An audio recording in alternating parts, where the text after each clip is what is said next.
Hello and welcome to another episode of Laying Down the Lore 40K, a lore podcast in which we aim to separate our Drukhari from our Dark Angels, our Tyranids from our Tau, and our Craft Worlds from our Chaos Marines, and generally ask, what's up with this Warhammer 40K stuff? My name is Ben Grumbarber, and I know pretty much fuck all about 40K. With me is my co-host, Christopher Crowlin Allen. Hi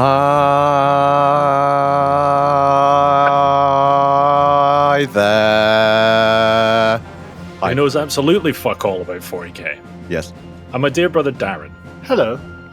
Who knows so much about 40K, it's a wonder he has time to do anything else. Over the years, this dichotomy between our levels of understanding became clear, and this series is an attempt to address that ignorance. Right, I quit. I'm going home. I'm leaving. Finally. Right, Darren, now it's our time to shine. Here we go. Right, episode 1 of Laying Down the Lore Star Wars. Here we go.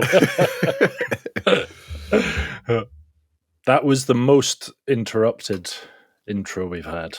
I would challenge that. I don't think it was. It was pretty annoying. Yeah. I'll give you that. Not the most interrupted. Go on, Darren. I was just going to say... Not the most interrupted, as I was saying. It's certainly going to be the most interrupted we've actually let through QA. Yeah. Maybe the most interrupted of 40k. If listeners would like to hear the most interrupted, they might have to scour through the archives of fantasy and find out what's up. Yeah. Were you techno drumming during that intro, Dar? Yeah. He has got a Richie Horton style haircut. He's gone all techno on us. That's hilarious, assuming I have no idea who Reggie Horton is. Is he the guy? Reggie Horton. Yeah. We don't talk about him anymore, but Richie Horton. Richie Horton. He's got your hairstyle. That's all that matters. Like shaved, not even a fade. It's kind of like, that's it. And then like long side. Dar, do you want to come clubbing with me in Crow next weekend? Seal clubbing, yes. But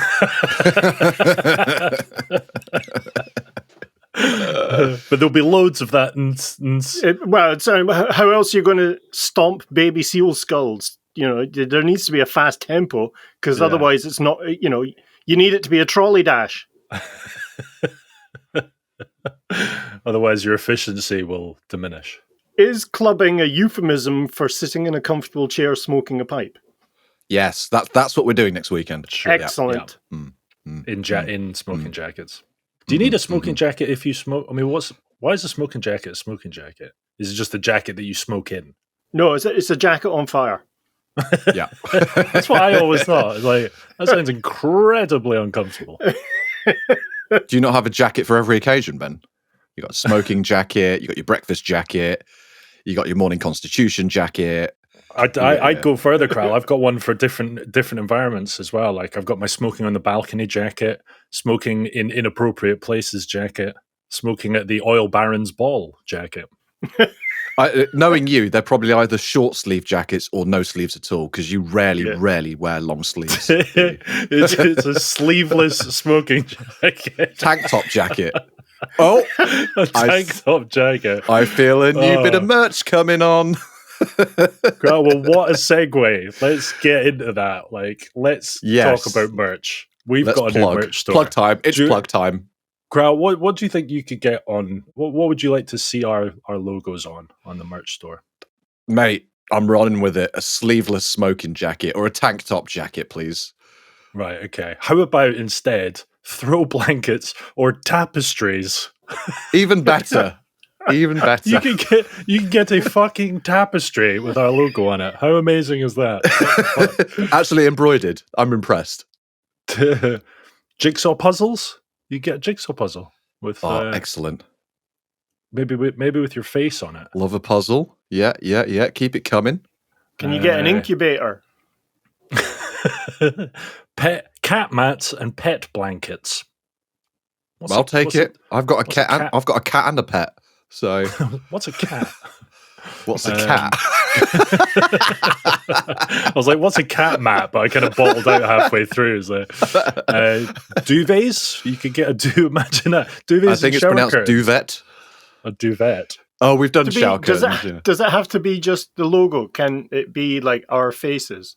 Yeah. It's going to be on the inside of it, so that when you're, it's No. When you what? when you're showering. When you're you sounded really sheepish then. When you're showering in your everybody showers smoking jacket. When you're wearing your intimate smoking jacket. Yeah. So it sounds like just about anything you can get our faces / logo on. That's fucking cool. Pretty much. And I know that we've said that we are going to have to put our faces on it, but Ben, yeah. Out of interest, what is our best-selling bit of merch? Is it the Wee Book of Grudges? Is it the mug? Tank tops, Crown. Oh, is it tank tops? Yep. For real? Tank tops. Yep. I'll show you the data. I'm not just making this up. Well, I'm surprised. All right. It's definitely your surprise face. All right. Good for tank tops. Anyway, if anyone listening would like some of that delicious merch, you can go on our website. People are listening. What? Oh, yeah. I forgot about that. Alternatively, if you do like the show and you want to support us, you can go over to Patreon and you can sign up for £3. Just £3. You can get access to our Discord. Crowell, £3. How'd you feel about that price tag? What would you buy if you had £3? Oh, what would be the next best thing, let's say, to a Discord membership? Would £3 get me a branded shower curtain? Probably not, but then I'll rather go for the Discord membership. Thank you very much. Yeah, that sounds like great value to me. I mean, we probably could get you a shower curtain for £3, but it wouldn't be the same level of quality that laying down the lore. It would be one of those knockoff laying down the lore merches, which we keep seeing all over the place. I mean, laying Dune Valor. Yeah, yeah, exactly. That's shit. Laying down lore. Yeah.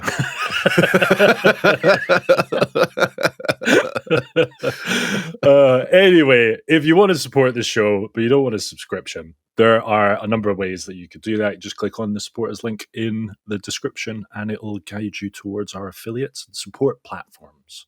Now, Crowley, you know what time it is? Oh, God. Citizen of the Imperium, it's time for frontal lobotomy or bottle in front of me. Way! I would love if that was the Emperor's voice. Yeah, that would be great, wouldn't it? Be so disarming, wouldn't it? Right, I think it'd be better if he had a lisp. Yeah. I'm going to have a lisp soon. I'm looking forward to that. So, also, I can't remember what show it was. I think it may have been this one, or it may have been the fantasy one. We may need to say it in both. But Fiona, our dear friend Fiona, who recorded that for us, we said that she was 6. So she's not. She's 10. And apparently she's livid about it. She is livid. And understandably so. So sorry about that. Fiona, take it as a compliment. You've aged very, very well. Unlike the three of us. You're 10? Shut up. You're not a day over 6. I'm just really nervous that we've made Germans angry. Well, that's always a risk. Hey, Germany. Hey, Germany. We didn't mean it. Right, Crowell, what did we cover last episode? I mean, we try not to kind of timestamp our stuff, do we? But all I'll say is we've had a Christmas break between now and then, so fuck knows what we covered last episode. Okay, well, rather than strangling us out. You really liked them. Yeah, Chris, you really liked it because it was a different way of making war within 40K. I would argue that it was your favorite faction so far. Yeah, actually, I'd argue that too. And let me tell you, I'm wearing my winning the argument smoking jacket. I can see it's a nice color. It's a nice fit. Could do with taking the arms off it, but let's put that aside. Hey, stop, guys! Stop stealing my bit. This is about me. Oh, this sorry, is my Crowell. slot. Yeah, sorry, Crowell. Yeah. Shush. You go. Sit down. The last thing I remember. The last thing I remember was waking up on Christmas morning, covered in Baileys. Yeah. Cairo. Yeah. Steak. And again, we will not be explaining Cairo or snake. It was the Gene Stealers. Yes, Crowd. Jesus Christ. Well done. I was trying to get there. You guys were talking arse. So yes, you know, I think that's the case. Okay, question number 1. What are the first and second generation of Gene Stealers collectively known as? Oh God. Gobshites. The Kralls. Is that your accessing memory face? Well, there's the TikTok clip anyway. Yeah. Mark 1 and Mark 2 gene stealers. That's my final answer. It was the Acolytes. The Acolytes. Yeah. Now, bonus question for a bonus point, as is spell bonus Acolyte. question. What? What was the collective name for the 3rd and 4th generation? It was Acolytes and The Jets. Think Snakes. Yeah. think Matrix. Main character of Neo. Matrix. Agent Smith. Yeah. What? Mr. Anderson. The Acolytes and Mr. Anderson. Neolithic DJs. No idea. It was Neophytes. Neophytes. But don't worry, that was a bonus question, so it doesn't really matter. Yeah, okay. Good. Question number 2. Name 2 of the Gene Stealer vehicles. I will also possibly accept descriptions of them. There were vehicles?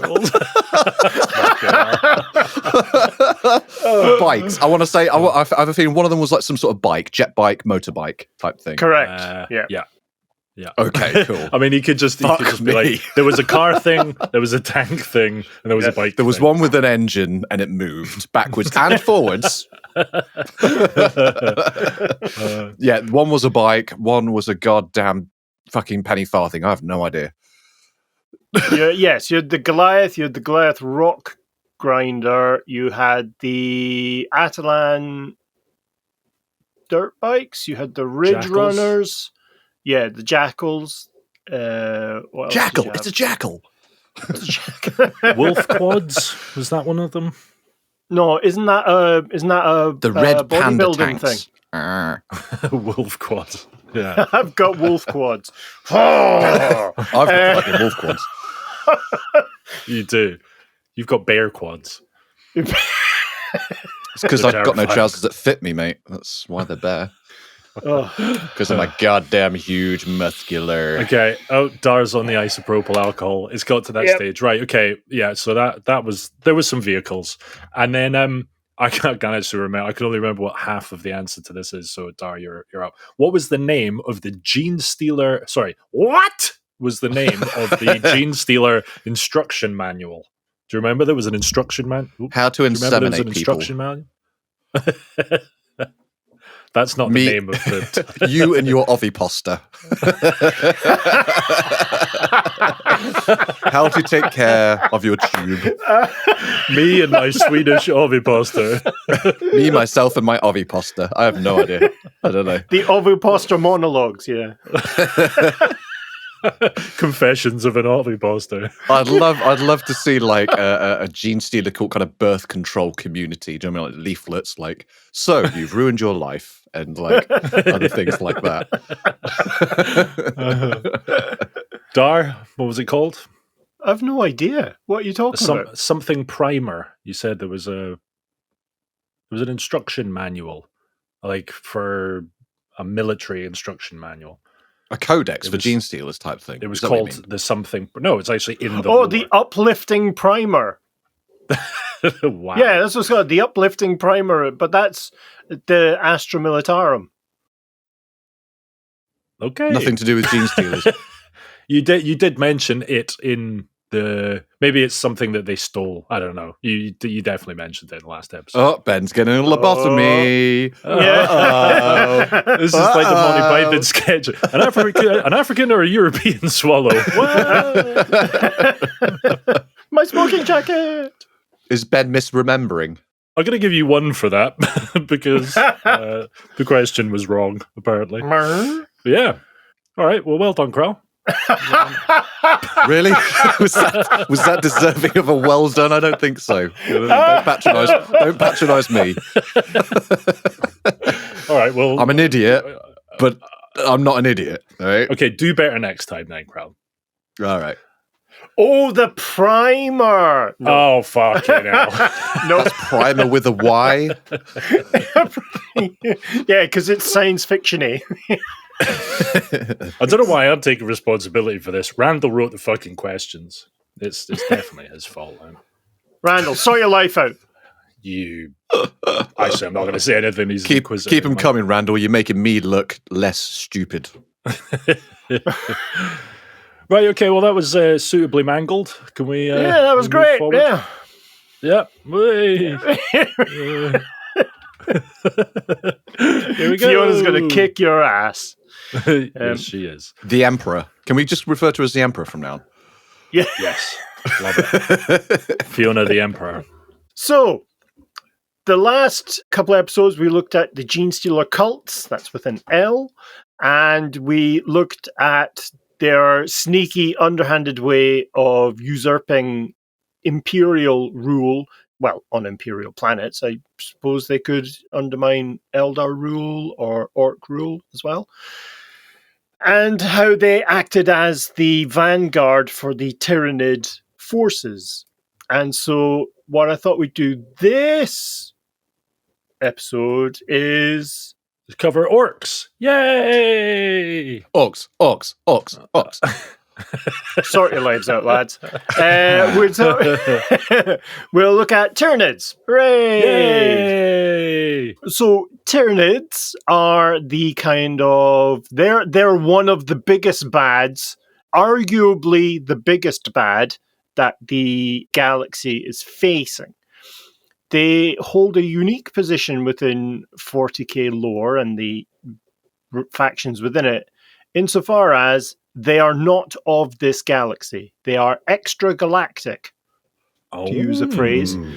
So now with extragalactic.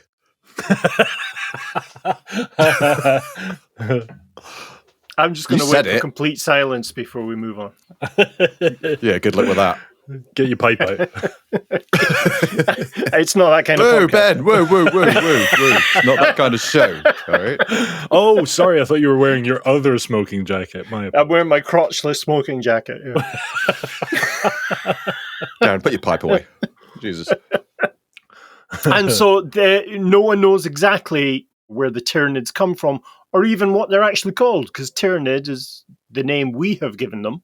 It's the name tag they had on. Yeah. Yeah. Do you think they have a name for themselves? They're more...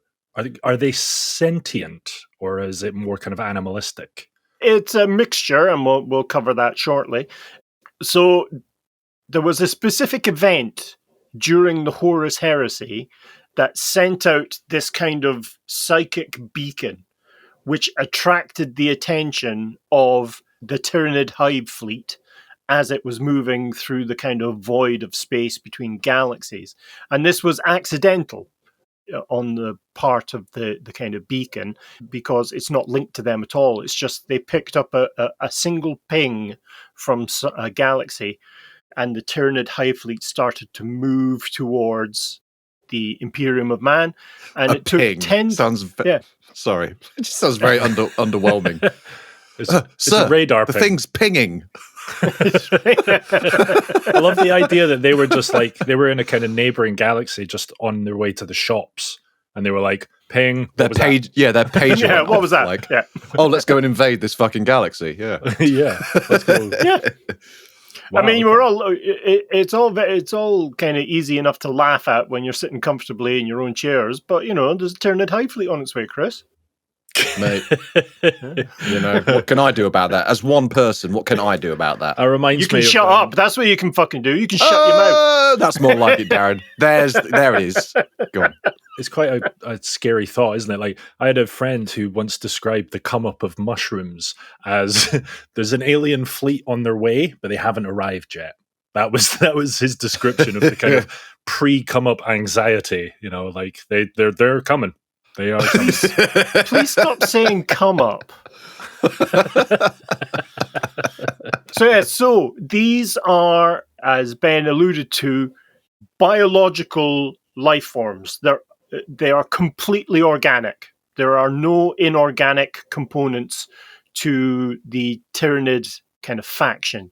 So everything from what we would consider light vehicles up to spaceships are in fact living well, not breathing, technically, organisms.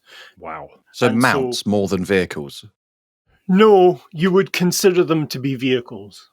Okay, fine. I'll roll with They it. operate in that same kind of class. In terms of their kind of look and feel, what you need to hold in your head really is a mixture of the Xenomorph from the Alien movies, kind of merged with a beetle. That's really what we're looking at here. Wow. So they are these kind of carapaced mixture of insect and probably like a lizard. I'm making them sound not terrifying at all. Quite cute. It's quite cute. Have you ever been to a balloon party? Yeah. So, But the kind of salient characteristic they have in all of the life forms, with the exclusion of the void ships, the kind of hive fleets, is they have 6 limbs. So every single Tyranid model that you can field on the tabletop has 6 limbs. Either Mr. Chris. the Gene Stealers have 6. They have 2 sets of arms. Is that 2 Yeah, and- pairs of arms and the legs as well? So they have 6 appendages. Is that right? Yes, that's it. Yeah, Oh, 6 okay, limbs. cool. Yeah. Arms and legs are limbs. Yep. Is it always that orientation? 2 pairs of arms, 1 pair of legs, or No, they hence the use of the word limbs.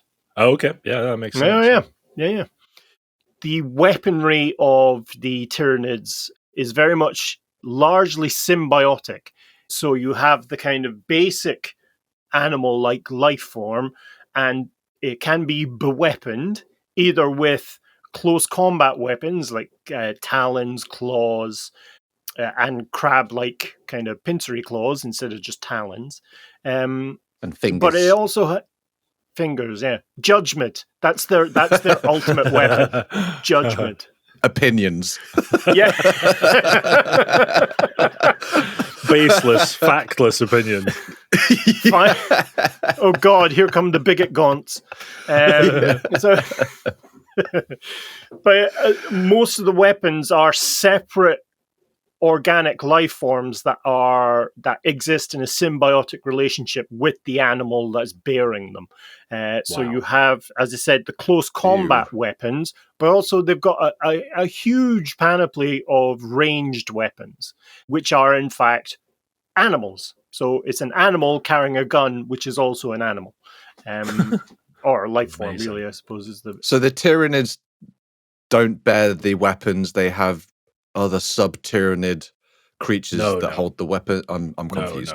No. The Tyranid is a biological life form, and their gun is a biological life form, and it's symbiotic. Right. Are they fused Yes, with and it? that's true up and down the kind of size scale of the Tyranid life forms. So Tyranid is the collective noun for the life forms. But also, confusingly, there is a specific life form called a Tyranid warrior, and they're the kind of beefy boys of the line troops. But just to close out the weapons, these weapon systems are referred to as biomorphs. Most of them are symbiotic, so it's 2 animals existing in a kind of a beneficial relationship. There are cases where it's parasitic, where the weapon is actually taken over the life form, much like, what's that fungus? You know, the fungus that takes over ants and turns them into zombies and makes them walk up to the kind of top of the canopy. I was going to say forceps. Cordyceps? Is it cordyceps? Yes, it's that. Yeah, it's the one that they used to do The Last of Us. Biceps. Biceps. Biceps. Did someone say quads? Jack Johnson and Tom O'Leary. Yeah. Bam. Well, check out his wolf quads. So just to give you an example of the type of weapon, we'll have a look at the Death Spitter, which was one of the first weapons defined within the kind of Tyranid faction. Just as a side note, I should say that the Tyranids have existed in some shape or form since the very first version of 40K.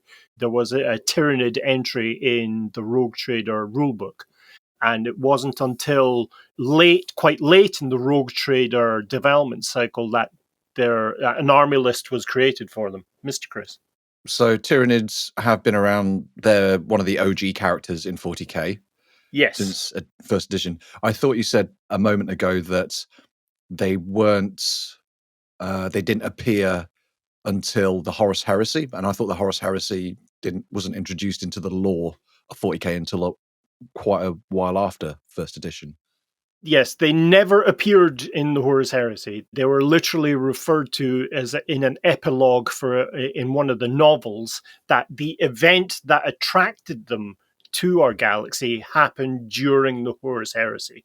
It took 10,000 years for the Tyranids to actually make it into our public galaxy. Transport where they were, Kral, was just shocking. Like, absolutely shocking. Yeah, it was literally a snail.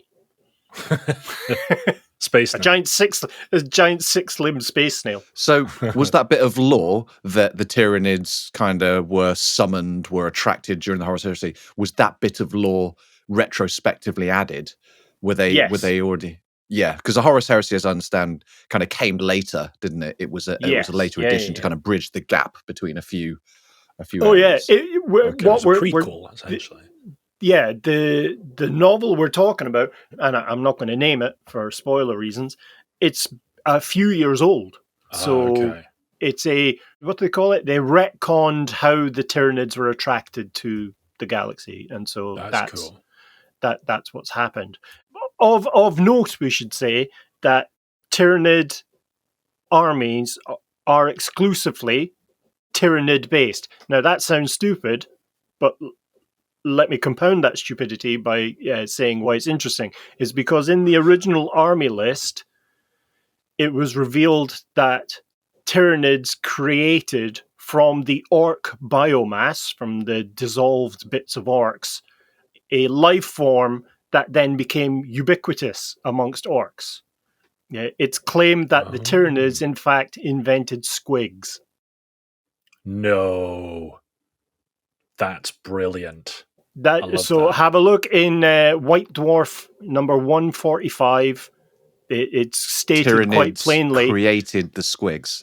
Yep. So the Tyranids captured a load of orcs and were dissolving them and creating new kind of orc-based life forms, or life forms that included orc DNA, and one of them was the squigs.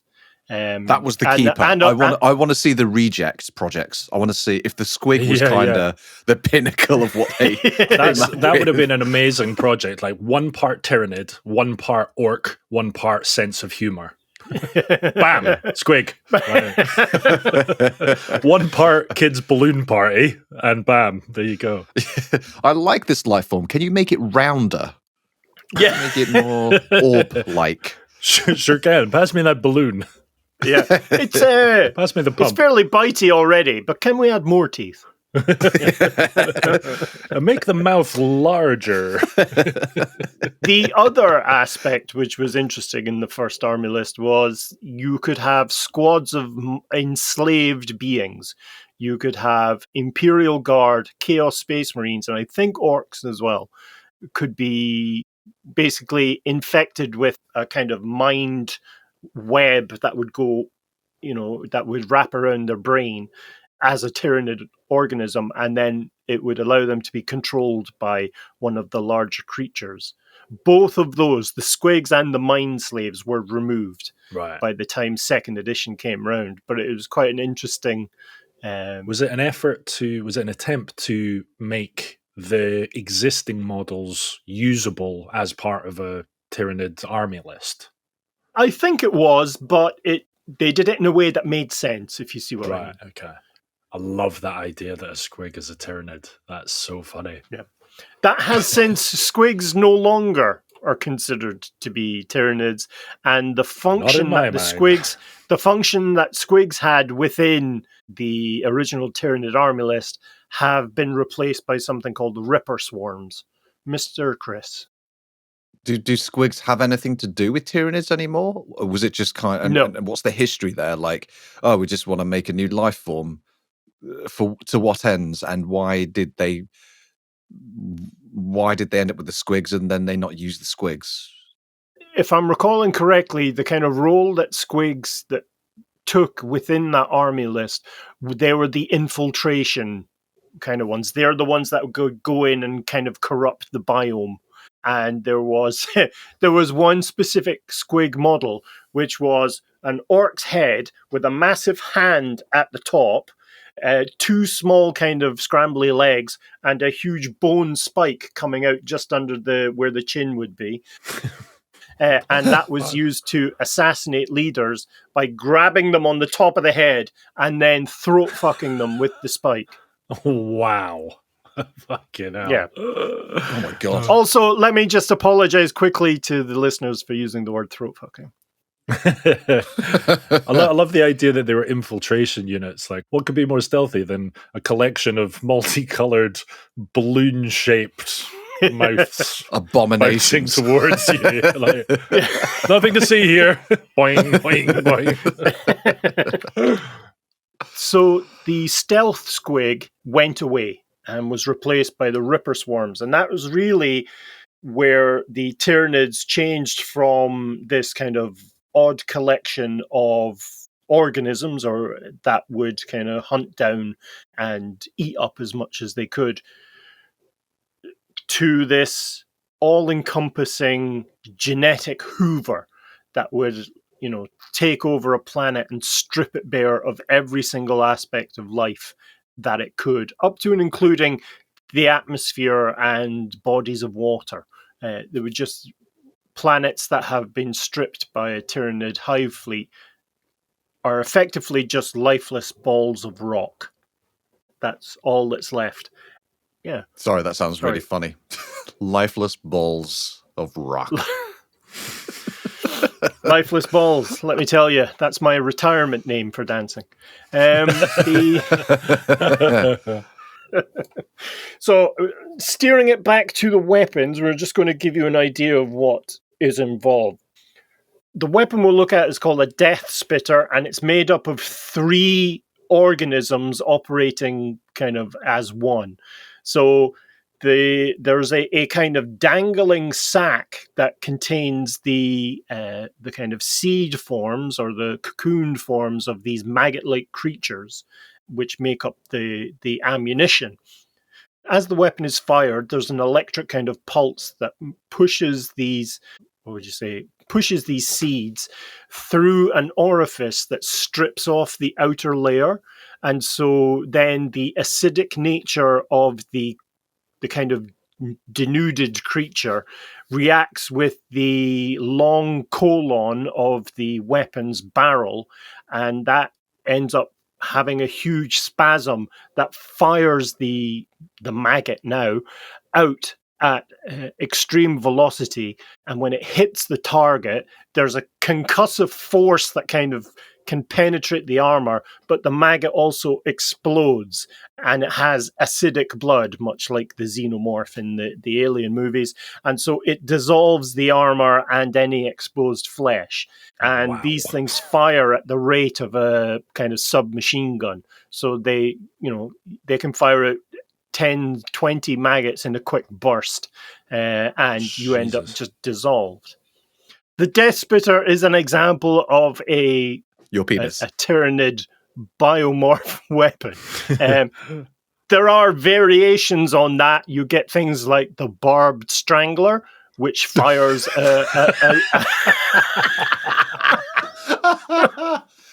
which receives. It's only just occurred to me that they are amazing euphemisms. Oh boy, it's going to be one of those episodes. It's going to be one of the. Okay, I'll give you a few, and you tell me what you think they do. Right? It's the game of Tyranid weapon or penis name. I saw a great pub quiz the other day, which was, is it that you had to guess whether it was the name of a cheese or the name of a motorway station? It was amazing. Like, fucking impossible to tell. Okay, welcome to the first and only round of this game. Okay. So, Okay. we know that the Barbed Strangler is a Tyranid weapon. It's the same kind of deal, but what it fires is a thing that kind of explodes with arms, tentacles, and pulls you in and kind of, strangles you, hence Barb Strangle. So, next one, Biocannon. Come on. Excellent. These are too easy, Darren. These are too easy. Well, Flame Spurt. I can guess what that one does. That's more of a description than a thing, isn't it? Like, Flame Spurt. It's a thing you'd need a prescription for. Flesh Borer. Oh, wow. God. No. Is that a melee weapon? Oh, but is that a melon? Is that a melon weapon? It's a melon. No, it's like a flesh borer, but it's a hive-like thing. It fires loads at once. The flesh borers fire small beetles that kind of dig and scurry into you and then die. And then you die because of the scurrying and the digging.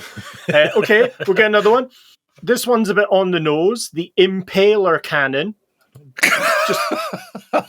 It's like, are the Tyranids aware of these names? Do they know what they mean? Like when the Space Marines are like reeled over, doubled over, laughing their heads off, where they're like, unleash the what? The impaling what? The Impaler Cannon. The Impaler Cannon. But see, the thing is that all of these names have been given to these weapons by the Imperium, by Imperial scientists. So I think there's a load of teenage adepts going around the galaxy looking at weapons. Okay, this one is very on the nose. Okay, last one. Then let's get serious. Okay, are you ready? And for the last one, I think we've saved the best to last. The Rupture Cannon. Wow. That is painful. Definitely a cheese. I believe that's a finishing move in the Kama Sutra. I don't know. Fatality. What? Finish him or her.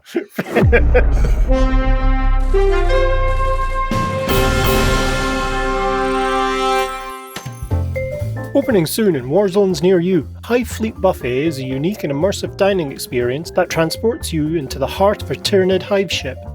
Each restaurant is designed to mimic the organic, biomechanical aesthetics of Tyranid structures, complete with dim, atmospheric, bioluminescent lighting and chitinous decor. Adding to the authenticity of the experience are staff members dressed in elaborate, pheromone-infused costumes that resemble many of the more humorous Tyranid organisms. Our many buffet stations, each themed around different Tyranid biomorphs, offer a variety of challenging culinary experiences. At launch, these will include the Genestealer Grill, Carnifex Carvery, and Termagant Tacos. End your meal with a selection of sweet synapse treats ranging from Moloch macarons to zoanthrope zingers, as well as our galaxy-renowned special, Tyranid Tiramisu. Hive Fleet Buffet, an unforgettable dining adventure from Gossar Quintus. Book now for a thoroughly absorbing evening.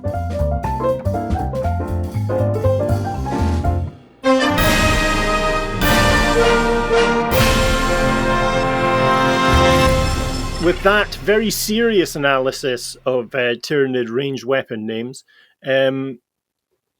we move on to the creatures themselves. Now, I will say that next episode is when we'll really dig into the different Tyranid life forms. But in general, the kind of command structure of the Tyranid hive fleets goes from the Norn Queen, who is a huge... It's in fact, it's really the only female Tyranid life form that's been mentioned so far. And these are factory-sized organisms that mass produce other organisms as needed by the Tyranid hive fleet.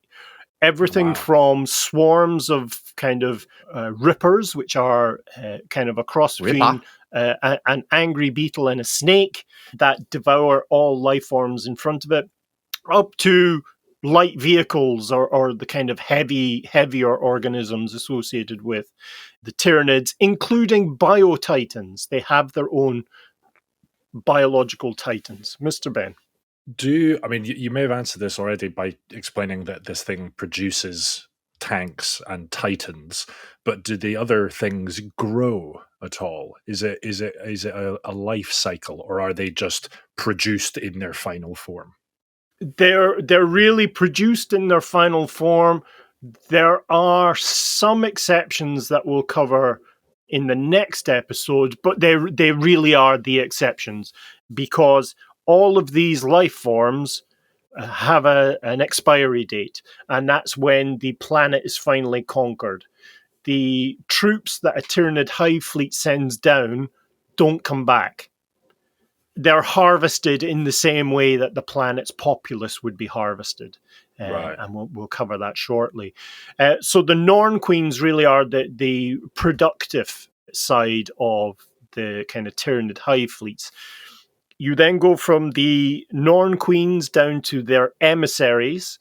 And so these are self-aware Tyranids. These are Tyranids that know they're Tyranids rather than being just individual animalistic beings. And they're sent down either to ensure the total psychic domination of the Tyranid life forms around them so that they can act in a more cohesive fashion, or to take out a specific emplacement, a specific point of enemy resistance. Would they be most relatable then to the Xenomorph from Aliens, in that they're kind of standalone thinking to some degree beings? I don't think that the Xenomorphs are standalone thinking beings. I think they're animals. I think they're highly evolved animals, but animals nonetheless. Very adaptive, and they have quite a complex behavior, but I don't think they're sentient in any kind of real way. The next step down from the emissaries are the hive tyrants, and these are the generals of the Tyranid armies. That's how the best way to think about them. These are towering monsters, bipedal, which means they either have 4 close combat melee weapons or 2 combat weapons and a ranged weapon. Most of the ranged weapons are kind of what we would consider two-handers. Can't believe that didn't get a snigger. That's outrageous. I'm all sniggered out, mate. I'm spent like a death spitter. You get a floppy death spitter. Then you get down to flaccid death spitter. Oh, this doesn't normally happen. Usually I'm an impaler cannon, baby. And jokes about rupture cannons. The Tyranid warriors are the lieutenants. They're the kind of, the field commanders of specific Tyranid forces. And then you get down into the smallest kind of class, which are the Gaunts. Now, I say small, they're person-sized. Some of them are bipedal, some of them are quadrupeds. The ones that are quadrupeds, they're the Termagants, and they carry the kind of ranged weapons, the flesh borers, the kind of bolt gun equivalents is really how they were originally pitched. But then you've the other type of Gaunt, the other common type of Gaunt is the Hormagaunt, and these are ones that have got 2 pairs of huge kind of blade-like talons used for, guess what? Stabbing. And then effing you in the A. Yeah. No, that's a separate weapon. And then at the very end... that's not a weapon. As I mentioned earlier, you've got the Ripper Swarms, which are they're the genetic hoovers of an invasion. They're the kind of ones that they will appear in swarms hundreds of miles wide, and they'll just be munching everything as they go, leaving nothing behind them at all. Exactly right. All of these creatures are part of a collective known as the Hive Mind. Now, we talked about the Brood Mind the last couple of episodes with the Gene Stealers, where there's this kind of telepathic link from the Gene Stealer patriarch down. We have a similar situation with the forces of the Tyranids, where the Hive Mind is an overarching consciousness that deals specifically with how to take over planets, how to get to planets, how to take over planets, how to extract everything they can from a planet before moving on. In 3 easy steps. There's actually 5 steps, Chris, and we'll cover them. They're not easy. Well, I'm learning something. With a few exceptions, all of the life forms are bound by the hive mind. The exceptions being gene stealers, as we've discussed previously, when they're separated from the hive fleet, can set up their own kind of brood mind. There are some life forms, such as the lictor, which is the cross between the xenomorph and a praying mantis.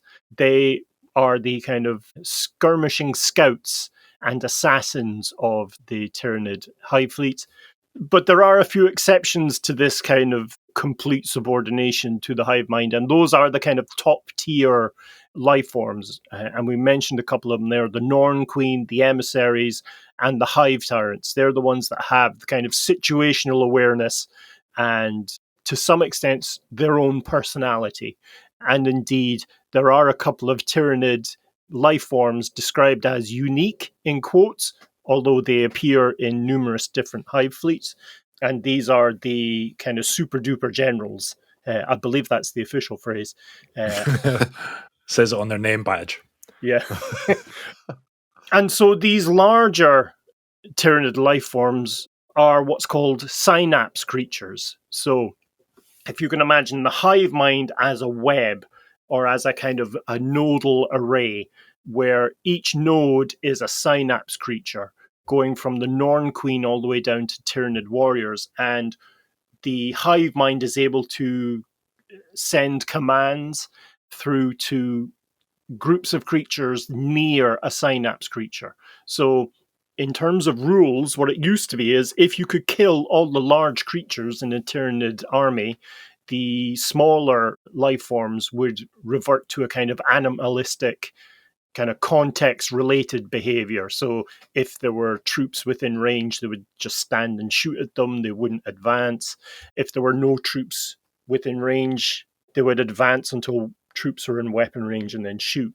So it becomes a very kind of formulaic approach. You, in the tabletop game, at that point, would you lose control of those and they would just kind of be autonomous, moving forward, kind of firing at will? Could you control them at all? You would control them, but they would be bound by a kind of strict level of behavior. If you were able to get a synapse creature back within range, then you could do what you wanted with them, within the confines of the rules.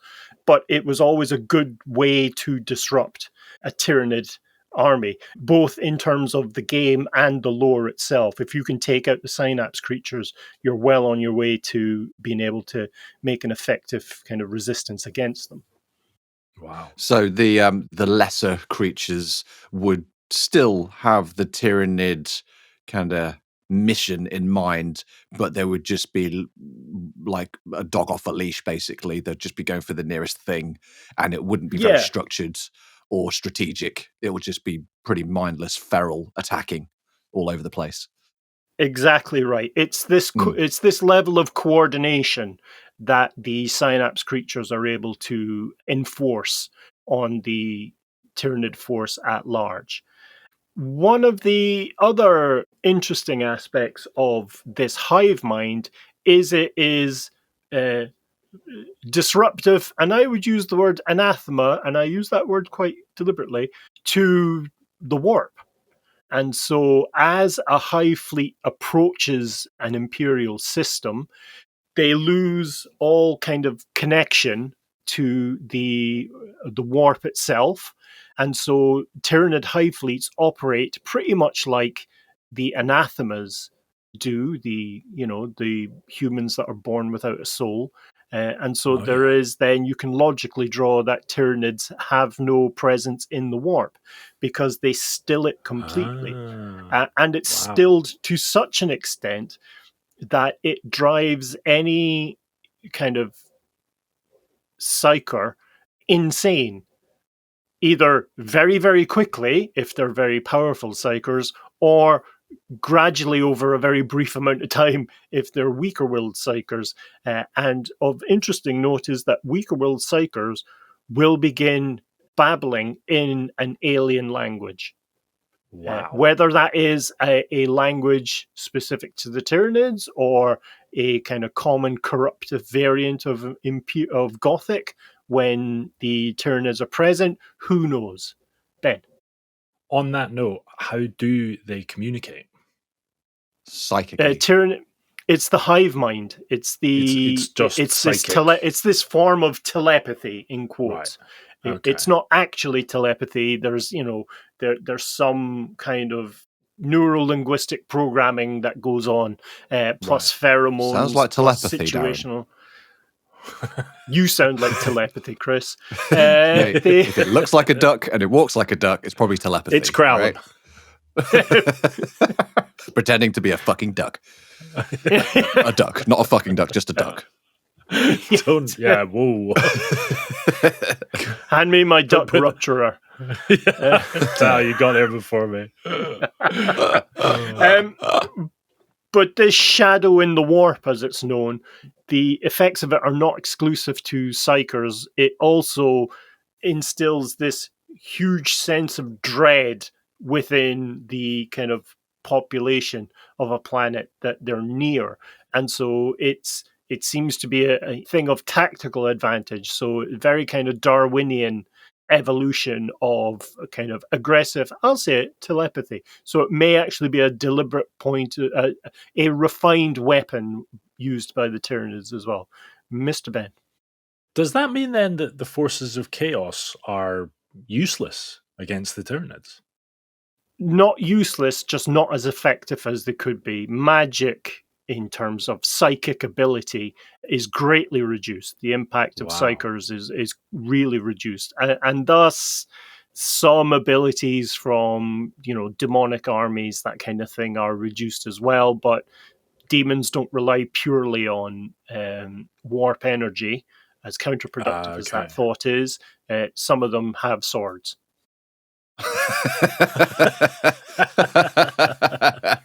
But like if a demon is manifested in corporeal space, I remember you saying like it's kind of doing it on borrowed time, isn't it? It's unless it can kind of replenish its warp energies, or I don't know. Yes, what it was you so said. that really depends on the power of the portal, the breach.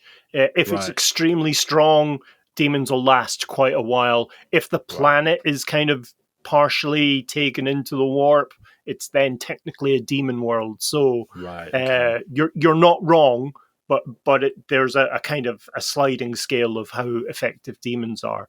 And so would that process Tyranids. would that process then be sped up in terms of their use of that energy being in close proximity to a Tyranid, essentially a pariah? The short answer is yes. There is a capacity of disruption. And in fact, it goes both ways in terms as with the advent of the 10th edition of the Tyranid force, you now have a lot more psychic capable units within the Tyranid army. And that's simply because I think you'll recall we said that the kind of background radiation of psychic capacity within the human race has increased. So as they've devoured more psychically kind of capable humans, they've had this chunk of psychic DNA which they've been able to put into variants of existing of Tyranid life forms.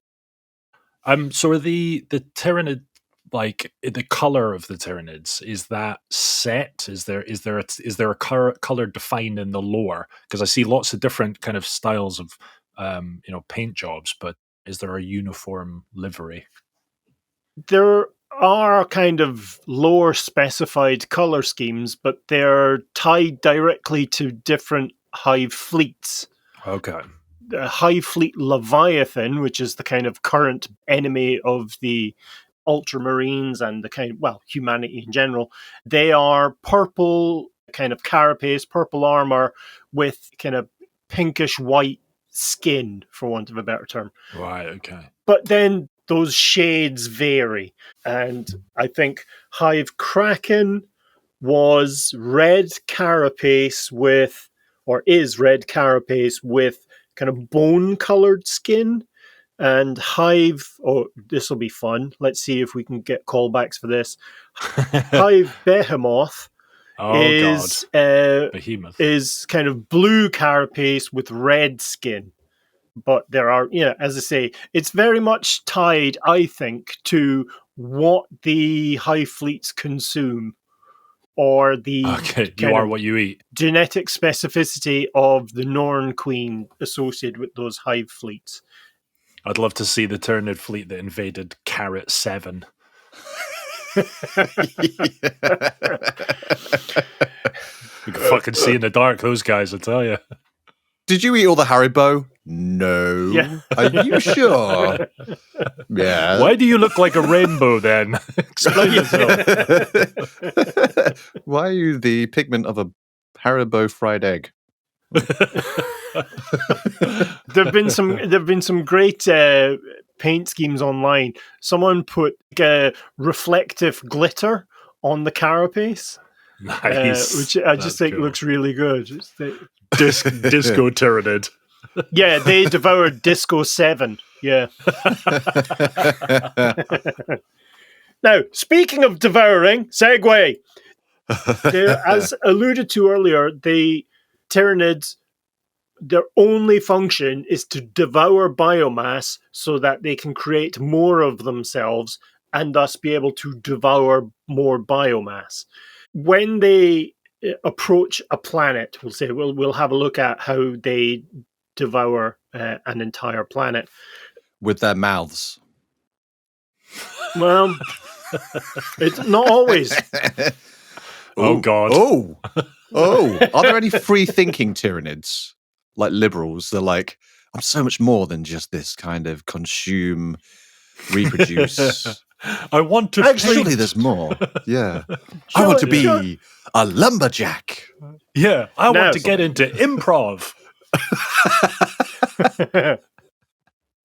Amusingly, that's not as stupid a question as it is on the kind of bare face of it, because during the Rogue Trader days, so first edition, there were a race of beings called Zoats, or Zoats, depending on how you choose to pronounce it.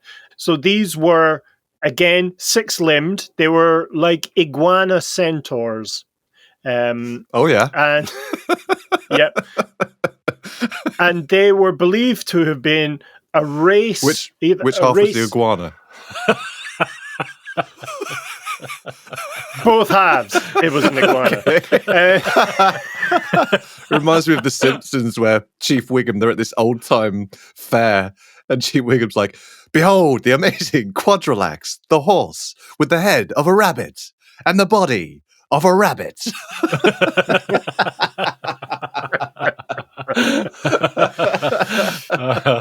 Yes, so the Zoat, drawing a veil, the Zoats were a lizard centaur kind of idea. Again, obviously 6 limbs, and were believed to have been a kind of subordinate race to the Tyranids in the kind of very first version of their lore, and were believed then to have rebelled against the Tyranid race, rebelled against their masters, and then joined Eldar pirates.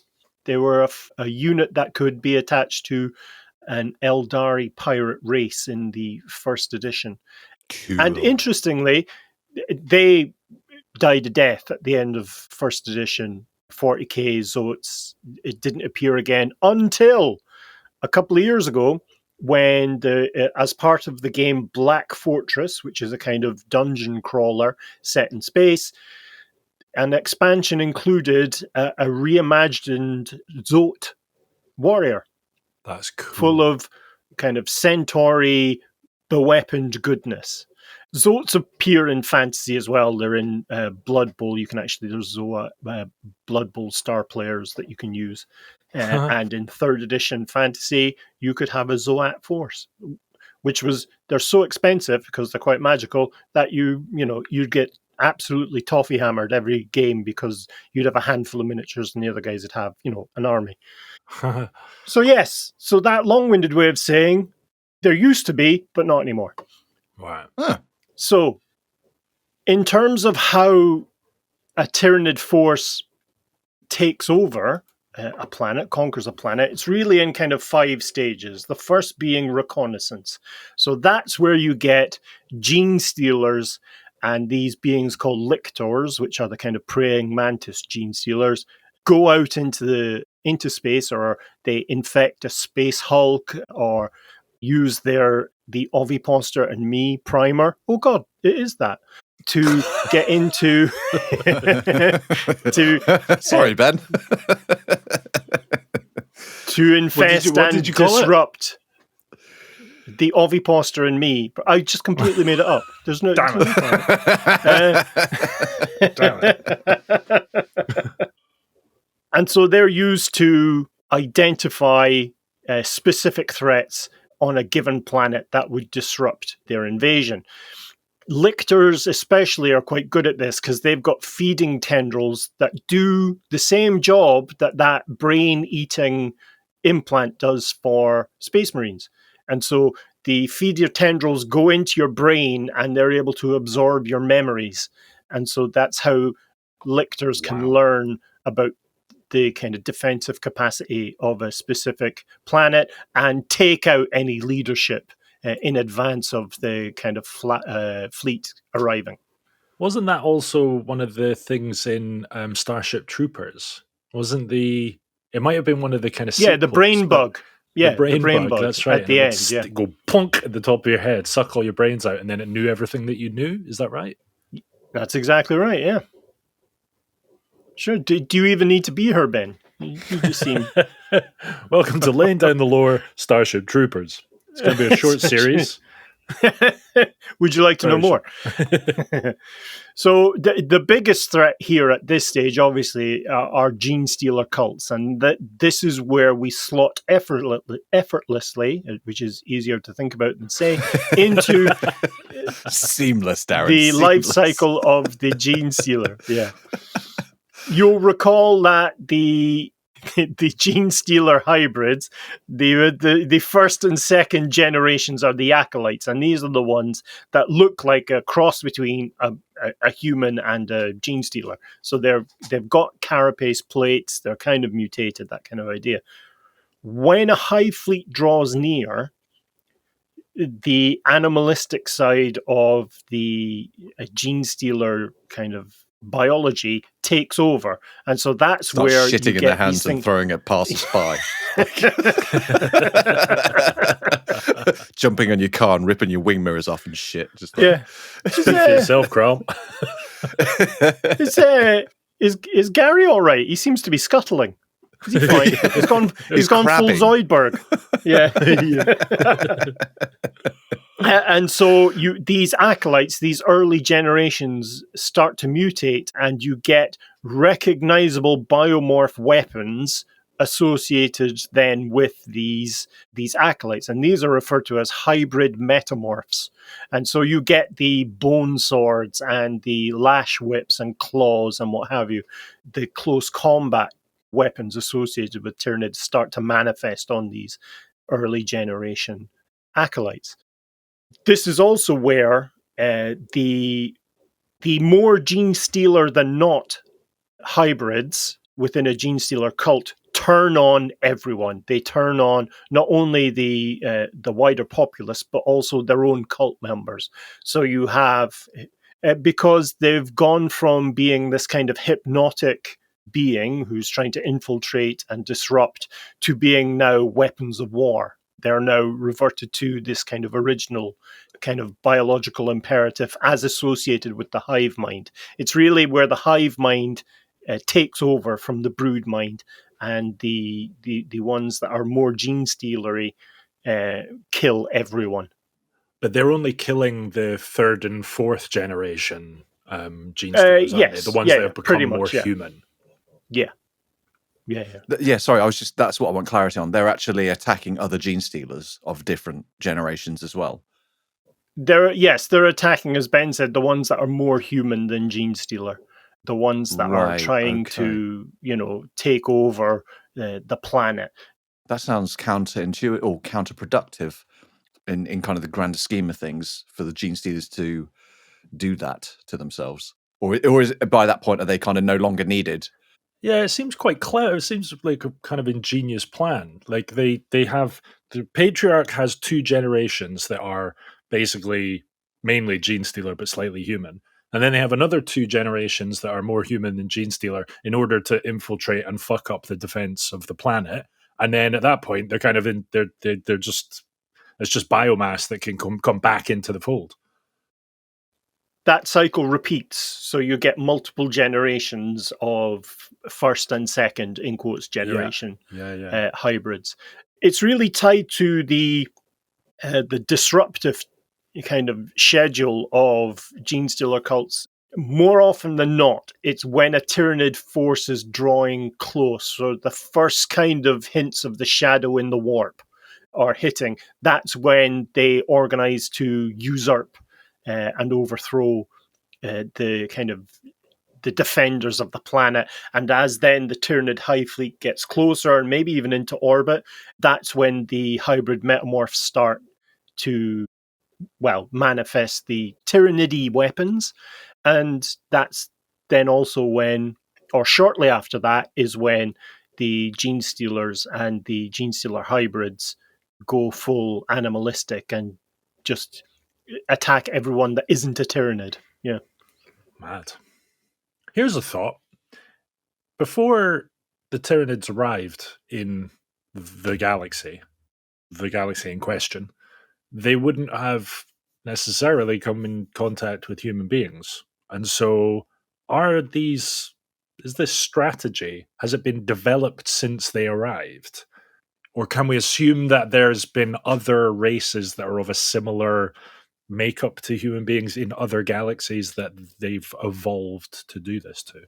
I think that that's a safe assumption, but also that it's been refined in this kind of Darwinian evolution kind of notion that the method that they use to take over planets has, become more efficient. I mean, so the reconnaissance portion of the takeover really ends when a hive fleet begins to draw near, when the first kind of vanguard forces of the hive fleet arrive. And that's where the shadow in the warp comes in, where communication is disrupted, and also when the kind of gene stealers and lictors reveal themselves and, go on all-out assaults against the defenders.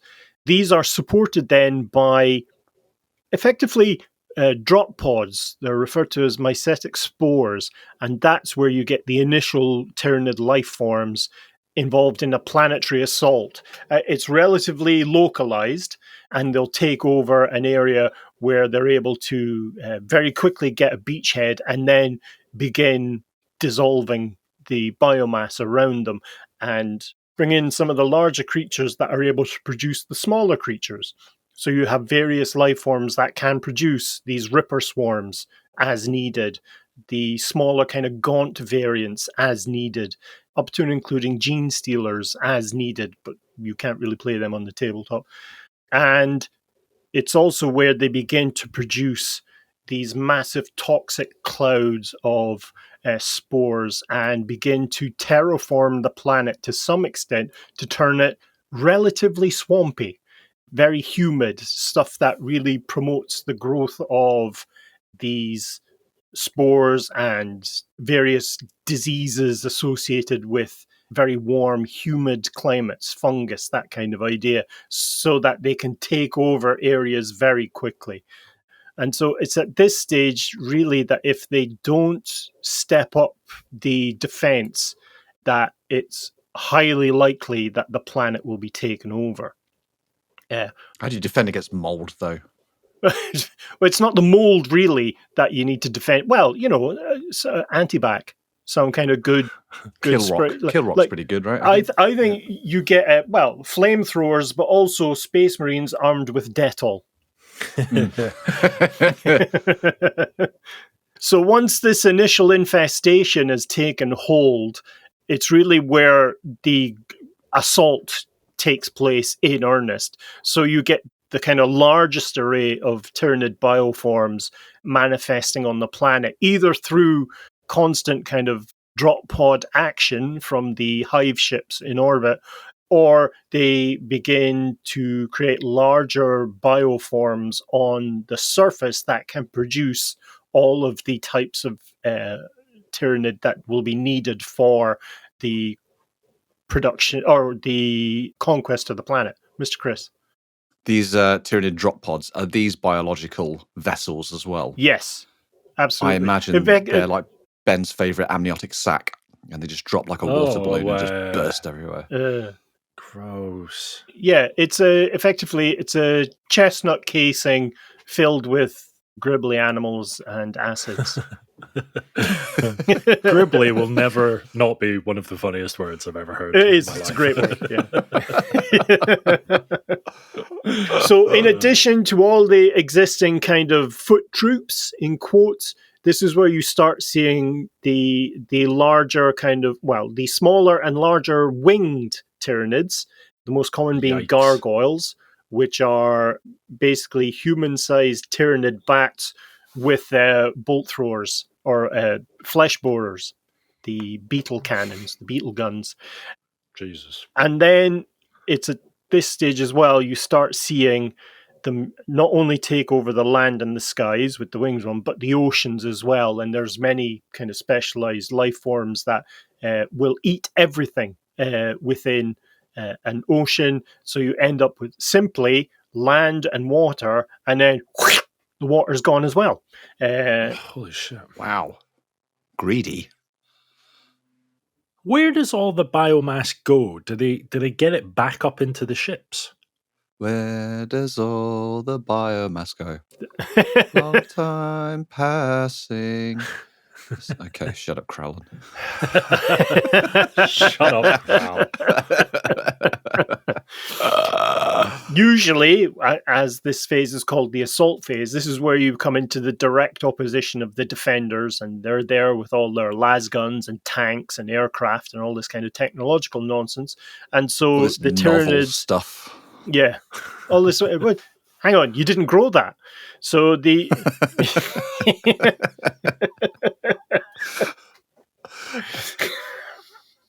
Hand me my flange impaler.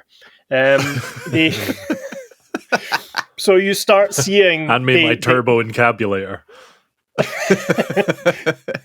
Chris, your turn. The quartermaster's just like, what's a turbo encabulator? But it's at this stage you start seeing the kind of war machine style Tyranids. So you're looking at the Carnifexes, which were originally, the very first one in Rogue Trader was referred to as a screamer killer, because it looked like, a bipedal beetle with 4 huge scything arms that would scream at you. And the scream was so powerful, it would create a kind of... It would polarize the air to such extent that it would create a plasma ball which would fire out and burn through armor. So you see them, you see Tyrannofexes, and up to including huge bio-titans. These are the ones that are would take down a warlord titan with relative ease, but you start seeing huge armored animals coming at you, sometimes literally, depending on the weapon they have, obviously. Do the Tyranids have a Titan big enough to be played in Titanicus? Yes. It's called the Hierophant Biotitan. And in fact, you can, if you go on Warhammer.com, you can actually buy one to play on the tabletop. Yeah, are they ridiculously expensive? I think it's about $370, something like that. So yes. That was a lot of money. So as these kind of war beasts and the kind of swarms are attacking, on fronts that are hundreds of miles long, as they, try and disrupt any resistance, you begin to see huge constructions called capillary towers, and they go thousands of meters into the atmosphere and are used really for breeding. This is where the breeding additional, effectively cloning the additional troops they need in terms of the various different bioforms. But it's also through these types of capillary towers that they will start to draw up the biomass. And to answer your question, Ben, the biomass is, in general, what they do is when something's killed, a ripper swarm will come through, will devour the remains of everything. And then once full, these individual rippers or swarms of them en masse will go into huge pools of digestive acid that are at the foot of these towers. And then through capillary action, the kind of biomass soup is drawn up the enormous towers, and it's at the top of these that where the hive ships can kind of dock and engorge themselves with this evil Heinz mix. Wow. Other soups are available. Fucking hell. So there's some sort of docking procedure at the top.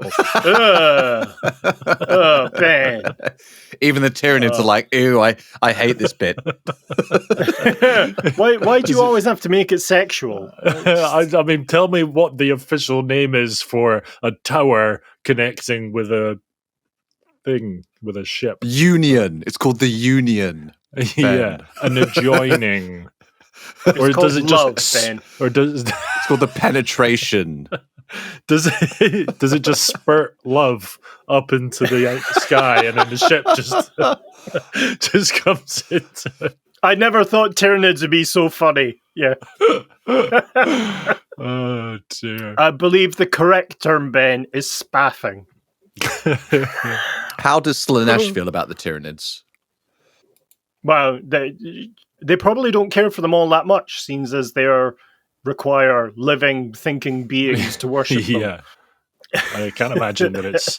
I mean, it is changed, though, in a pretty massive way. I mean, is Zeech... how does he feel about it?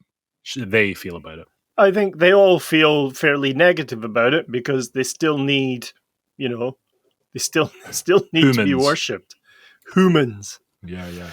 So at this stage during the assault, the Tyranids are, well ensconced. This is where they've got their beachhead. They're now in charge of, a good 4,000 to 5,000 square kilometers of planet, and they're making an effort to begin the whole dismantlage. Squatters' rights has been enabled. They've ready to arm the squirting towers. Yeah. No, but also yes. Milk the capillaries. Milk the capillaries. Fluff the towers.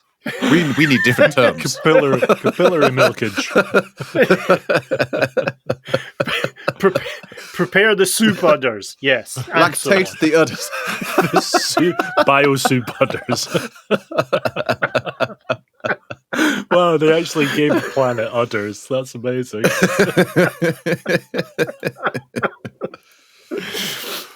And so, yes, as I alluded to, this is now a case where at this stage now it's referred to as subjugation, where it's all-out war. It's all this kind of von Clausewitz nonsense. It's the total war of life against biological hoovering life. This is where you begin to see the more kind of esoteric-y style Tyranid life forms. So you end up with huge kind of tunneling organisms. The sky now is just awash with the gargoyles, which are not necessarily actively shooting everyone. What they're trying to do is guide refugees or guide any kind of mobile life form towards the front, towards the kind of main Tyranid force, so that they can be killed, and then the Ripper swarms can come up and munch them up, and they can be, milked into space. Lactated into the into the void. I'm done. Yeah. These capillary towers then are just the planet ends up looking like a pufferfish. Huge spikes going into space, even from the kind of depths of the sea. So you start seeing various types of biomass being available to the hive fleets, which move from tower to tower, sucking off the moisture of the planet. They Grow up, everybody. Grow up. it really is only at this stage where the Tyranids are at their weakest, kind of counterintuitively. They have expended so much biomass in the literally billions with a B of life forms now on the planet that the hive fleets can no longer create any other kind of ships that can be used to defend them. And so in cases where Tyranid hive fleets have been destroyed, it's almost always been at this point. Interesting. And where the life form, where they're able to actually get into a war of attrition. Now, again, you're outnumbered thousands, tens of thousands to one. But if you can hold out, if you've got space marines with you, or you've got, if you're able to gain superiority in orbit, you can nuke and laser lance the enemy away. And again, aiming for the synapse creatures so that the forces are not as coordinated as they are normally. That's the first bit. It sounds like you want to strike the synapse jobbies. Get those out, and you've won half the battle. Anytime you see a synapse creature, shoot it. Kill it with fire. Got it. Yeah. Kill it with fire. Got it. Yeah. The final stage, assuming that the Tyranid force now is in total domination of the planet, the last phase is the absorption phase. And this is where everything marches towards one of these digestive pools. So every single Tyranid that's on the planet, if they have successfully taken over the actual whole planet, either walks itself into one of these digestive pools or is eaten by a creature that then walks into one of these digestive pools. And so over time, the planet is completely denuded of organic life, including Tyranids.